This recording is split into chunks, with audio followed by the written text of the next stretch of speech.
The morning I found out my marriage was over, I was in the garage point 30 years. I had been fixing things in that garage for 30 years. The same tools hanging in the same order on the same pegboard I had mounted the first weekend we moved in.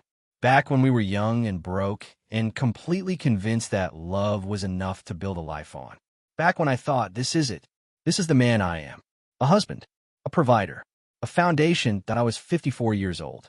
I had a mortgage with her. Name on it. I had kids who had her laugh.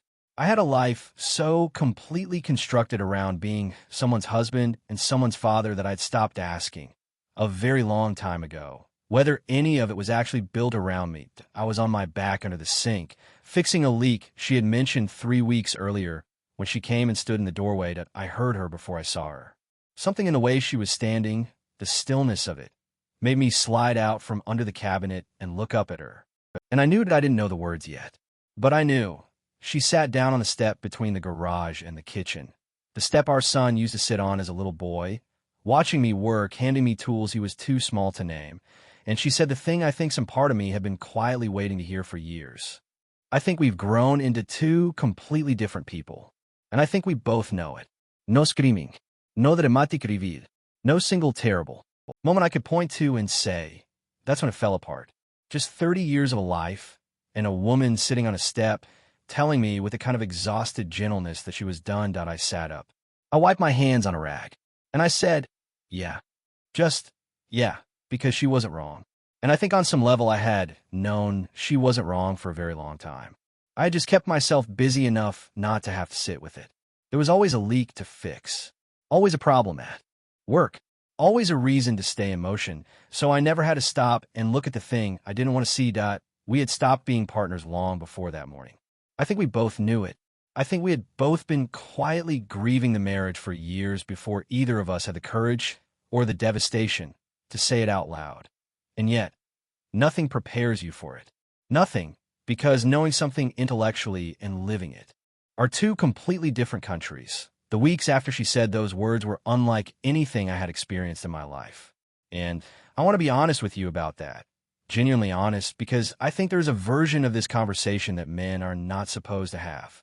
The version where we admit how badly it broke us. The version where we say out loud that we did not hold it together, that we were not stoic, that we were not fine, that I was not fine, that I remember sitting in my car in a parking lot outside a Home Depot, of all places, and not being able to get out. Just sitting there with my hands on the steering wheel for 45 minutes, completely unable to move. Not crying. Not thinking really, just suspended. Like the part of me that knew how to go through the motions of a day had temporarily gone offline, that I lost weight. I stopped eating properly. I would come home to a house that was suddenly, brutally quiet.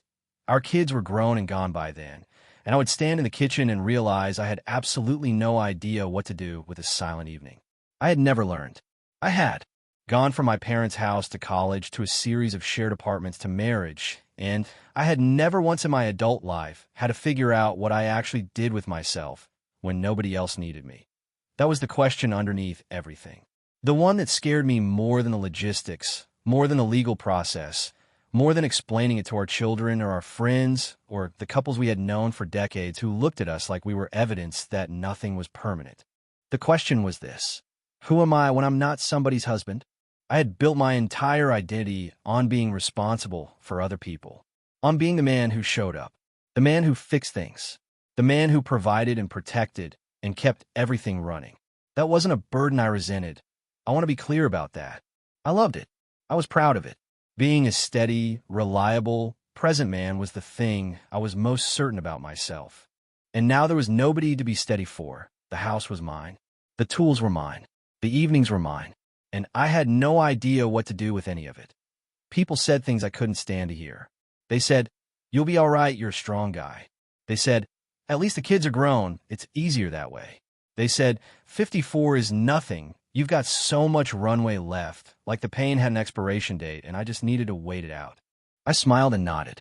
And inside I thought, nobody is actually talking about what this is. Because here is the truth about losing a 30-year marriage that I think men especially do not say out loud at IT is not just losing a relationship. IT is losing the structure of your entire self. I didn't just lose a wife. I lost the context in which I understood who I was. I lost the daily evidence that I mattered to someone. I lost the version of myself that had a clear purpose, husband, provider, the man who fixed things, and I was left standing in a quiet house at 54 years old, needing to answer a question I had successfully avoided for 3 decades. And I want to tell you something about that question, about what happened when I finally stopped running from it and actually sat with it. What I found on the other side surprised me more than anything I had experienced in my life, that I found a man I didn't know, that a man with opinions he had never voiced, with interests he had quietly shelved, with a version of himself that had been waiting patiently, without complaint, for someone to finally ask what he actually wanted at I am 58 now, for years out. And I'm going to say something that the man sitting in that parking lot with his hands on the steering wheel would not have believed was possible, that I would not go back, not to her, not to that life, not to the version of myself who kept every garage pegboard perfectly organized, because that sense of control was the only way he knew how to feel like he was enough, because that man, the one on his back under the kitchen sink, he didn't know himself. He was dependable and hardworking, and he loved his family with everything he had. But he had made himself into a function, a role. And somewhere inside all those years of being useful, he had forgotten that he was also a person. The divorce didn't just end a marriage. It forced me to meet myself for the first time, and that is the greatest gift I never wanted. I know how that sounds. I know that if you were in the middle of your own ending, your own parking lot moment, your own silent house, that sounds like something people say when they're on the other side and they've already forgotten how bad the middle was. I haven't forgotten. Oh, I'm not asking you to believe it yet. I'm just asking you to stay with me, because I'm going to walk you through exactly what happened, the real version, not the cleaned up version, and the specific things that shifted me from the man who didn't know how to exist without being somebody's husband to the man standing here now. Not because my story is special, because I think there are more men out there going through exactly this than anyone is talking about. Men who built their whole identity inside a role. Men who kept the engine running for 30 years and never once stopped to ask what they actually wanted from the trip. If that is you, if any part of that is you, then this is for you. You didn't lose your life. You just haven't started the next chapter yet. And I promise you, it is more than you think. Stay with me. I want to stop here for a moment before we go any further, because I know what some of you are thinking right now. You're thinking, okay, that's one man's story. That's his experience. But my situation is different. My marriage was different. My loss is different. What does any of this have to do with me? That's a fair question, and it deserves a real answer. Let me tell you why I'm qualified to have this conversation with you. Not because my pain was bigger than yours. Not because I have some perfect credential hanging on a wall that makes me an authority on heartbreak, but because of what I did with the experience and what I learned in the process of doing it. When my marriage ended, I did what most men of my generation do when something emotionally catastrophic happens to them. I researched it. That I'm not even embarrassed to admit that. I went looking for information the same way I would go looking for information about a failing transmission or a structural problem with a foundation. I wanted data. I wanted case studies. I wanted to understand the mechanics of what had just happened to me, so I could figure out how to fix it, or if not fix it, at least understand it well enough to stop feeling blindsided by it. And what I found was both more and less than I expected. The statistics first, because I think numbers matter. I think when you are in the middle of something that feels uniquely catastrophic, it helps to understand the actual landscape you are standing in the United States. Approximately 34 to 40% of first marriages end in divorce. That number is widely cited, and most people have heard it. What most people have not heard is the statistic that sits underneath it, the one that became far more personally relevant to me. The divorce rate among couples over 50 has more than doubled since 1990. Doubled. What researchers and sociologists have started calling gray divorce, the dissolution of long-term marriages in midlife and beyond, is now one of the fastest-growing demographic trends in the Western world. In 1990, roughly 1 in 10 divorces in the United States involved someone over the age of 50. By the time my marriage ended, that number was closer to 1 in 4. Some recent studies put it even higher. This is not a fringe phenomenon. This is not a personal failing unique to people who didn't try hard enough or love deeply enough. This is a structural shift happening. across an entire generation. The generation that got married in their 20s, raised children through their 30s and 40s, and arrived at their 50s to discover that the person standing across from them was, in some fundamental way, a stranger to, or that they themselves were the stranger, that I spent a significant amount of time talking to men going through exactly this. Not in a clinical setting. I want to be clear that I am not a therapist, and I am not presenting this as therapy, but in the way that men who have been through something tend to eventually find each other. In conversations that started casually and became, without either party planning it, extremely honest. What I found was a pattern so consistent it was almost startling. Almost every man I spoke to, regardless of his age, his profession, his financial situation, the specific circumstances of how his marriage ended, described some version of the same experience in the aftermath, that a profound disorientation. Not just grief, though grief was certainly there, but something more specific than grief. A loss of operational context, a sudden inability to answer the most basic questions about themselves, what they wanted to eat for dinner, how they wanted to spend a Saturday, what they were actually interested in, what gave them pleasure, what gave them meaning. Because all of those questions have been answered for so long by the structure of a marriage that they had never developed their own answers. Point one man I spoke to, 57 years old, 31-year marriage, successful by every external measure, described it to me this way. He said, I felt like I had been reading from a script for 30 years, and someone suddenly took it away, and I realized I didn't know my own lines. That stuck with me, because that is exactly what it felt like. And here's what else I found in those conversations, and in the research, and in my own direct experience of moving through the aftermath of a 30-year marriage. Ending, the men who struggled the longest, and I mean years, not months, were almost universally the men who try to get back to the script as quickly as possible, who moved straight from one relationship into another, who stayed so continuously busy that they never had a quiet moment to sit with the question, who treated the loss as a problem to be solved rather than a process to be lived, and the men who came out the other side, not just functional, but genuinely transformed, genuinely alive in a way they hadn't been in years, were the ones who were willing to do the thing that is hardest for men of our generation, to be still. Stay in it. Feel it fully, not wallow, not collapse, not surrender to it indefinitely, but actually allow themselves the full experience of loss before they started building something new. That I know how that sounds to men who, like me, were raised to equate stillness with weakness.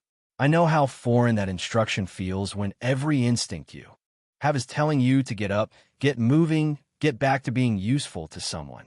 That is what we were taught. That is how most of us were raised. Motion equals strength. Stillness equals failure. But here is what I know now that I didn't know at 54. The men who skipped the stillness didn't actually get ahead. They just delayed the reckoning. And when the reckoning came, and it always came, it came harder. Because now they had a second relationship to untangle or a second reinvention to perform, while still carrying the unprocessed weight of the first one. I also want to speak to something that I think is particularly relevant for men who are in long marriages. The specific way that identity erosion happens in a relationship that spans decades. That I have talked to enough men about this to say with confidence that it is not a character flaw, is not weakness, is not evidence that you weren't paying attention or that you somehow failed at knowing yourself. It is actually an almost predictable outcome of the way most men of our generation were conditioned to operate inside a marriage. We were the fixers, the providers, the ones who measured our worth by our output. And that meant that over time, slowly, without anyone intending it, the relationship became almost entirely organized around function rather than personhood. What do you need? How can I provide it? What is broken? Let me fix it. And somewhere in 30 years of that, the question of what do I need? What do I want? Who am I when I'm not being useful to someone? That question just stopped getting asked. And when the marriage ended and the function was gone, there was nothing left to tell you who you were. That is the loss nobody talks about when they talk about divorce. Not the legal loss, not the financial loss, not even the relational loss, as real and as painful as all of those are. The loss of the self that existed before you became a role, and the recovery from that loss, the real recovery, the kind that doesn't just get you back to functional but gets you to something genuinely better, begins with understanding that the self is still there that IT was never gone. It was just buried that I know it's buried under a lot. I know there are years of momentum in one direction and a whole life that was built around a certain architecture. I know that being told the self you lost is actually waiting for you on the other side of this sounds like something printed on a motivational poster in a waiting room, that I'm not asking you to feel it yet. I'm not asking you to.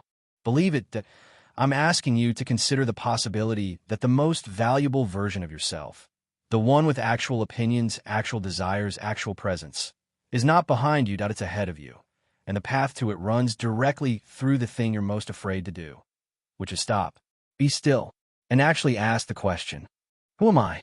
Just me, alone, without the script. Because I asked that question. I sat in the silence of that house, and I asked it, and I waited, and eventually, not quickly, not cleanly, but eventually, something answered. And what answered surprised me more than I can tell you. That is what I'm going to walk you through next. So let me give you the actual framework, not the inspirational version, not the version that sounds good in a summary.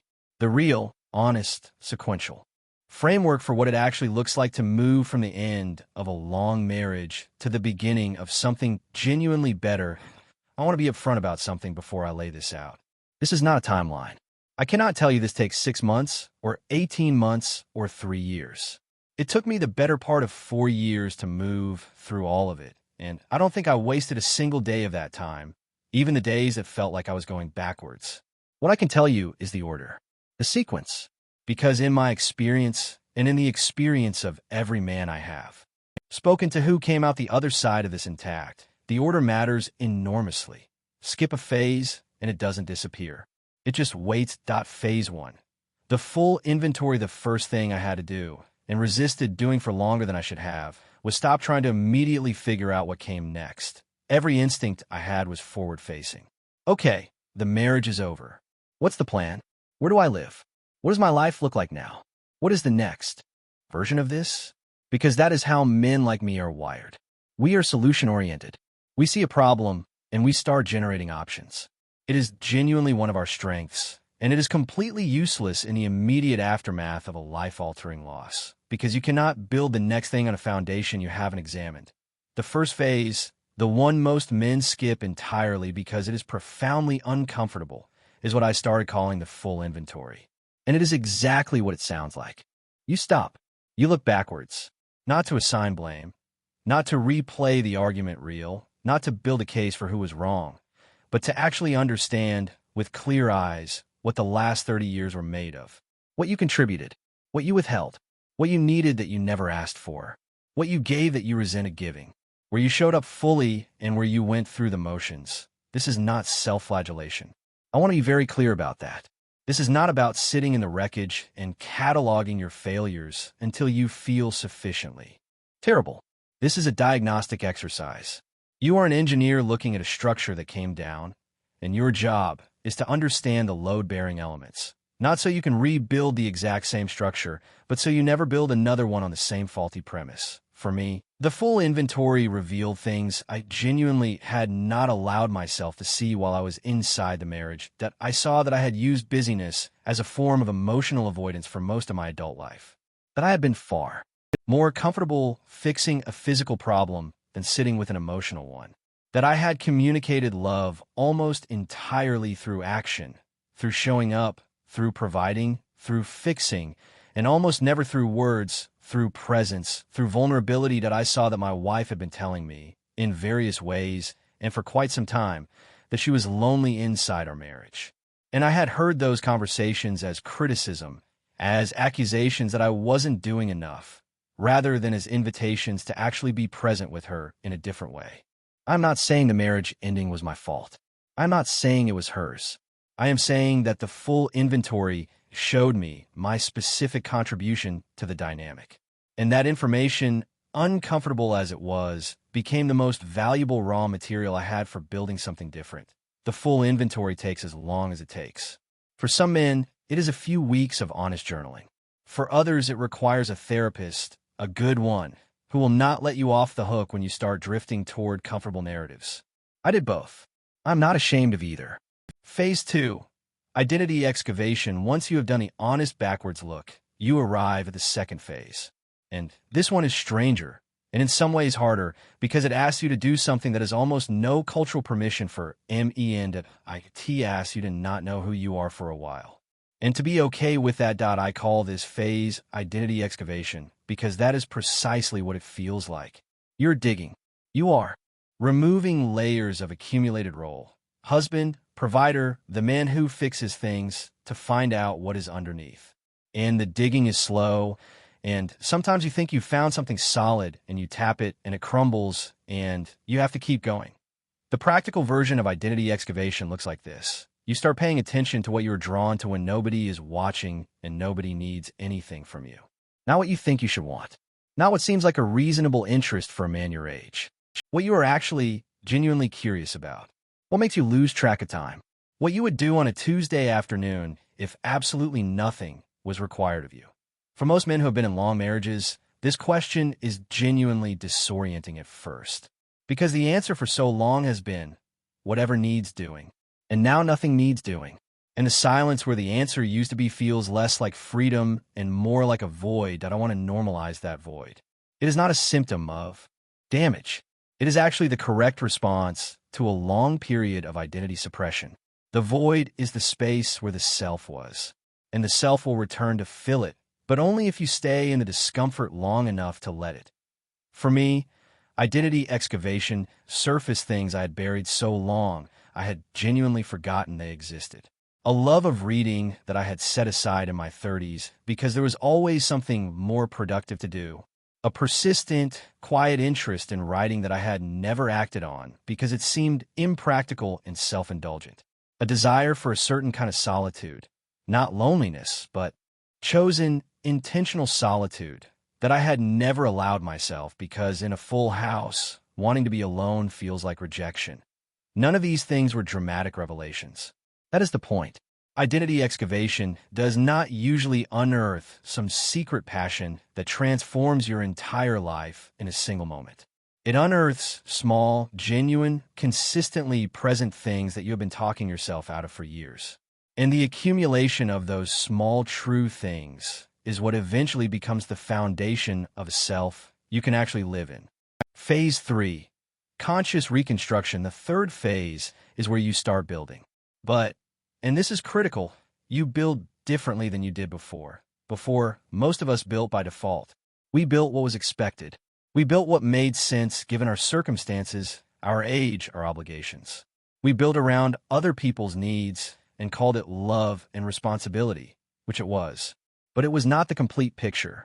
And a structure built entirely around other people's needs, with no structural consideration for your own, will not hold indefinitely. The 30-year marriage was proof of that. I did not need any more proof. Conscious reconstruction means you are building with intention this time. You are making deliberate choices about how you spend your time, what you invest in, who you allow close, what kind of presence you want to have in the world. And you're making those choices from a place of self-knowledge rather than habit or obligation. For me, conscious reconstruction looked like several very concrete things. It looked like making a list, an actual written list, of the kind of man I wanted to be in the second half of my life. Not the kind of man I had been. Not the kind of man other people needed me to be. The kind of man I would choose to be if I were choosing freely from scratch, with full knowledge of what I had learned. I spent a long time on that list. I revised it many times. And I kept it somewhere I could see it regularly because it is easy, especially in moments of stress or loneliness, to slip back into the old defaults that it looked like making commitments to the thing's identity. Excavation had surfaced. Not grand gestures. Small, consistent, kept promises to myself. I started reading again. I started writing. I started having the kinds of conversations I had been avoiding for years. Honest ones, uncomfortable ones, ones where I said what I actually thought rather than what kept the peace. IT looked like a fundamentally different approach to relationships. All relationships, not just romantic ones. I stopped performing. I stopped being the version of myself that was calibrated for other people's comfort. I started being honest about what I wanted and didn't want, what I had capacity for, and what I didn't, who I genuinely wanted in my life, and who I had simply kept around out of inertia. That last part lost me some relationships. I want to be transparent about that. Conscious reconstruction is not universally popular. Some people in your life are comfortable with the old version of you precisely because the old version of you is easy to predict. When you change, when you start having actual edges, actual opinions, actual needs, some people find that inconvenient. Let them find it inconvenient.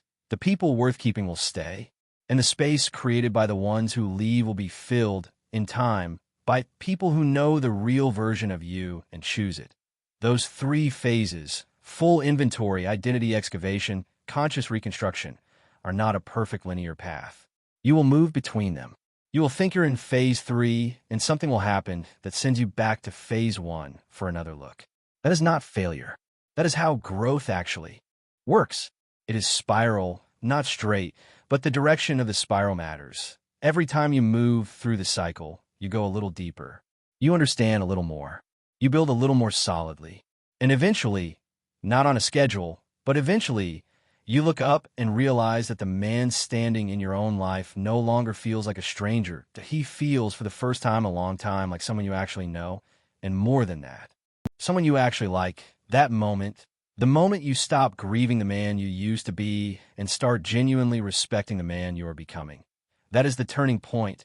Everything after that is different, I promise you that. Now I want to say some things that are going to make some people uncomfortable, because everything I've shared with you so far, the framework, the phases, the idea that loss can be a doorway to something better, exists within a broader cultural conversation about divorce and reinvention that I think is, in some important ways, deeply dishonest. And I have spent 4 years being told things about my divorce that sounded supportive and felt hollow. Things that were well-intentioned and fundamentally untrue. Things that the self-help industry, the wellness space, and frankly a lot of well-meaning friends repeat so often that they have started to pass as wisdom that I want to push back on some of that. Not to be contrarian for its own sake, but because I think the false version of this story is actually harmful to men who are trying to find their way through it. And I think you deserve the real version, even where the real version is harder to hear. Myth 1. Time heals everything. No, it doesn't. Time passes. That is all time does. And in the absence of anything else, in the absence of honest self-examination, deliberate action, real reckoning, time passing just means the wound gets older. It does not mean it gets resolved. I know men who are 7, 8, 10 years out from the end of a long marriage and still fundamentally stuck in it, still defining themselves in relation to it, still having the same internal argument with their ex-wife that they were having the week it ended, still organizing their identity around the loss rather than around anything they have built since. Time did not heal them. Time just gave them more years to spend in the same place. What actually moves you forward is not time. It is work.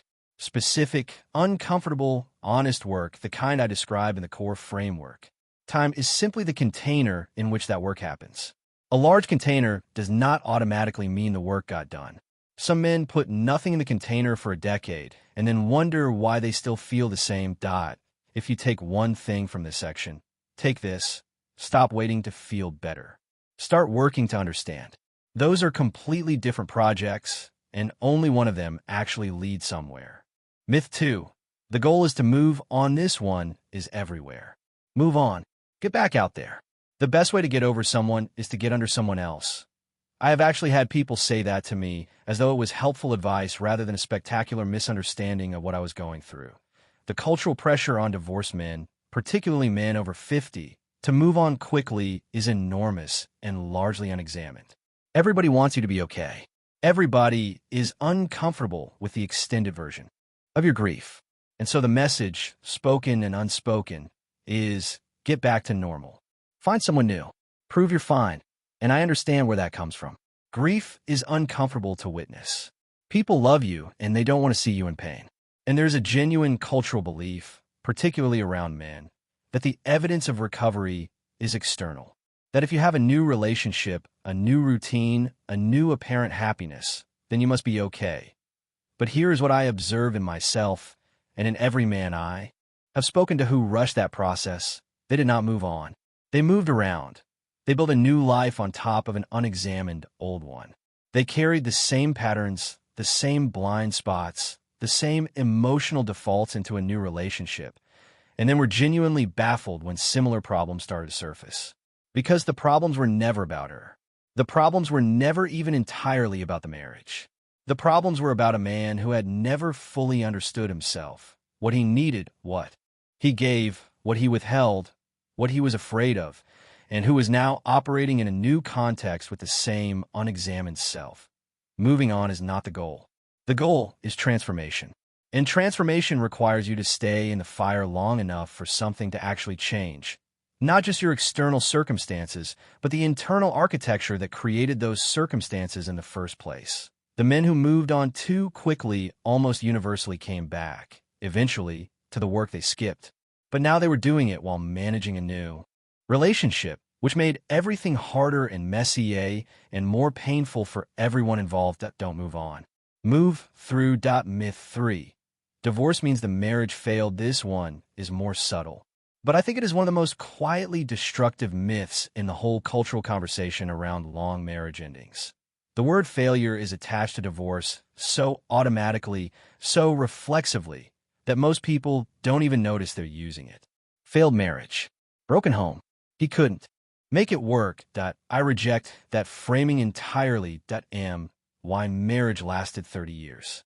We raised 2 children who are, by any honest measure, extraordinary human beings. We built a home together, maintained it, opened it to friends and family and neighbors for 3 decades.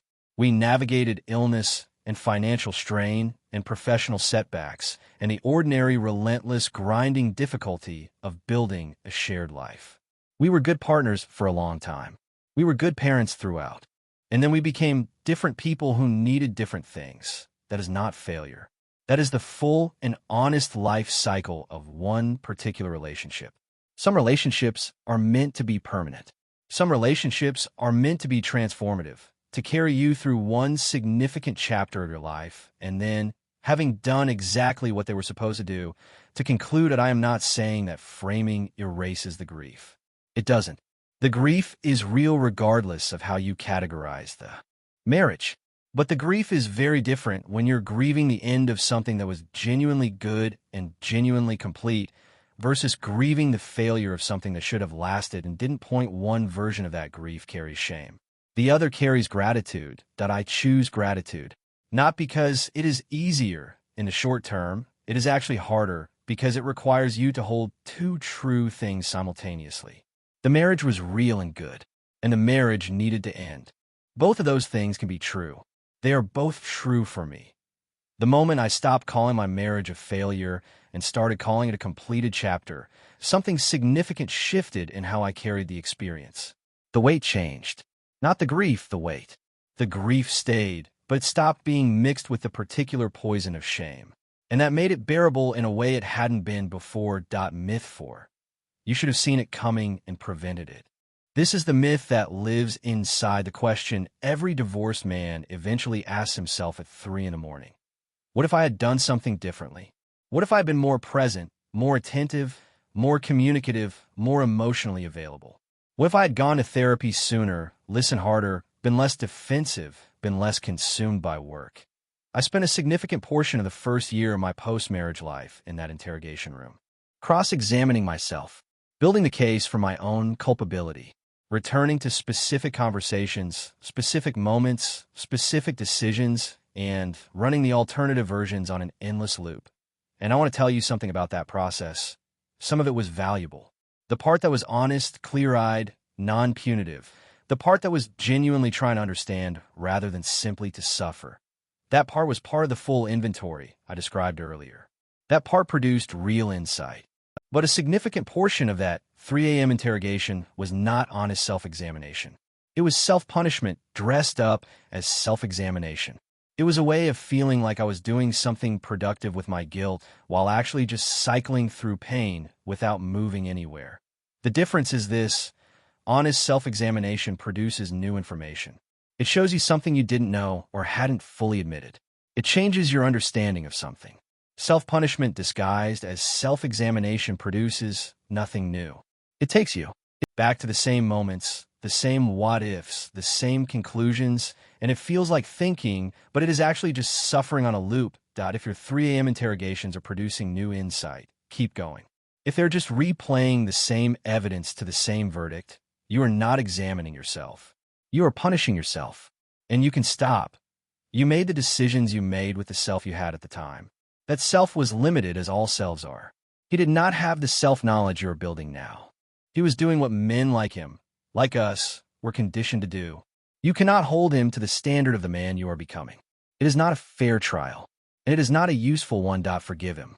Not because he was blameless, but because you cannot build the next chapter while you are still prosecuting the last one. Here is the most contrarian thing I'm going to say. The one that will probably land hardest for some of you. For some men, not all, but some, the end of the long. Marriage is not just survivable. It is necessary. Not because the marriage was abusive or catastrophic. Not because there was some dramatic incompatibility that should have been obvious from the beginning. But because there is a version of a man that cannot emerge inside a certain structure. A version that requires the structure to come down before it can stand up. I believe I am one of those men. I believe that the man I am now, more honest, more present, more genuinely connected to what I actually think and feel and want, could not have existed inside the marriage I had. Not because my ex-wife was an obstacle to my growth, but because I was. Because the comfort and familiarity and role certainty of that marriage gave me somewhere to hide from myself indefinitely. And I would have kept hiding. The divorce forced me out. And what I found outside was a version of myself I am genuinely proud of. A version I could not have planned for or predicted. A version I would never have had the courage to pursue voluntarily. Sometimes the greatest gifts come without wrapping paper, without a bow, without any indication whatsoever that they are gifts at all. Sometimes they arrive as the worst morning of your life, and you don't know. You cannot know, standing there in the wreckage, that what just ended was not your life, that it was just a prologue. I want to leave you with something practical. Everything I have shared in this conversation, the framework, the phases, the myths, is true. But truth without a handle is hard to carry. So I want to give you something specific. Something you can actually use starting today, regardless of where you are in this process. That I call it the daily witness practice. That it sounds simple. It is simple, and it was, without question, the single most transformative habit I built in. The aftermath of my divorce. More than therapy, though therapy mattered. More than any book I read, though I read many. More than any conversation I had, though some of those were genuinely life-changing. This one practice, done consistently, changed the internal architecture of my life. Here is what it is. Every morning, before the phone, before the news, before coffee, before anything that connects you to the outside world, you sit down with a notebook and you answer 3 questions. Handwritten, not typed. There is something about the physical act of writing by hand that bypasses the editorial layer in your brain. The part that curates. The part that performs even for an audience of 1. Handwritten. Every day. 3 questions. Question 1. What am I actually feeling right now? Not what you think you should be feeling. Not what would be reasonable to feel given your circumstances. What you're actually feeling right now in this moment, before you have had time to manage it or reframe it or convert it into something more acceptable. This sounds easy. It is not easy. Most men of our generation especially, have spent so many decades converting feelings into actions that the direct identification of a feeling without immediately doing something about it is genuinely unfamiliar. It feels unproductive. It feels indulgent. Oh, it anyway. The first few weeks I did this, my answers were almost comically vague. Fine. Tired. Okay. Not because I was fine or tired or okay, but because I had so little practice identifying my emotional state with any precision that fine was the best I could do. Over time, slowly, with repetition, the answers became more specific, more honest, more surprising. I started discovering things I hadn't known I was carrying, grief I thought I had processed, anger I had reclassified as something more acceptable, fear I had dressed up as practicality.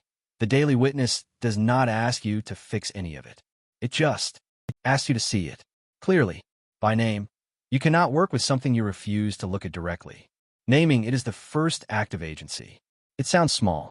It is not small. Question 2. What do I want today just for me? Not what needs to get done. Not what other people need from you. Not what is responsible or productive or sensible.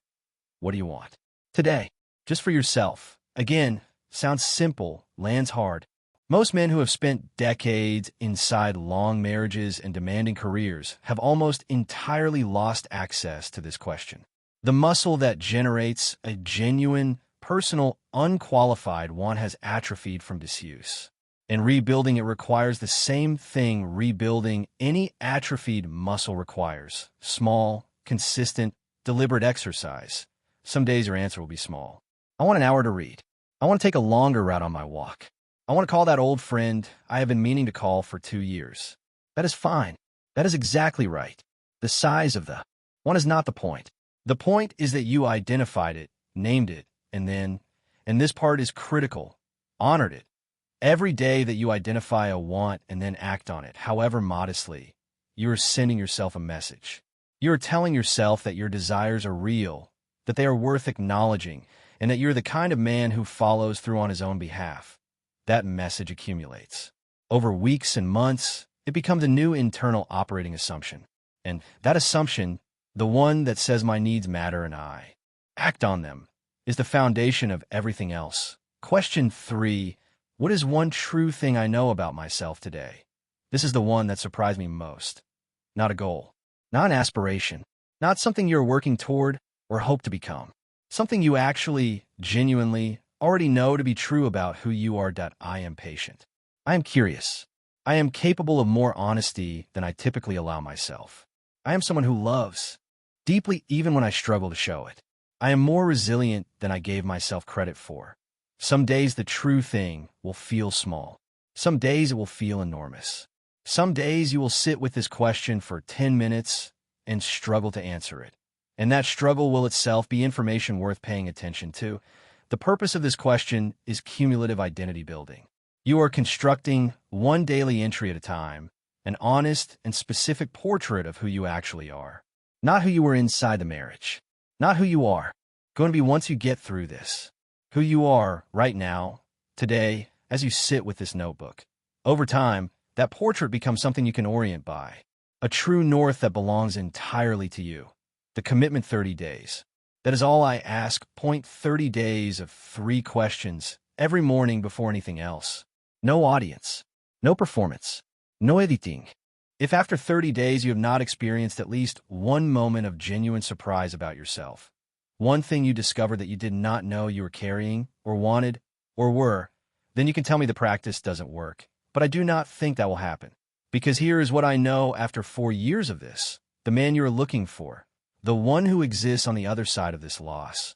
The one who is more honest and more present and more genuinely alive than the man who stood in that garage on that morning. That man is not somewhere out in the future waiting to be built. He is already here, that he's been here the whole time. You just have to be willing to sit down every morning and witness him. That is the secret that IT was always that simple. And it was always that hard.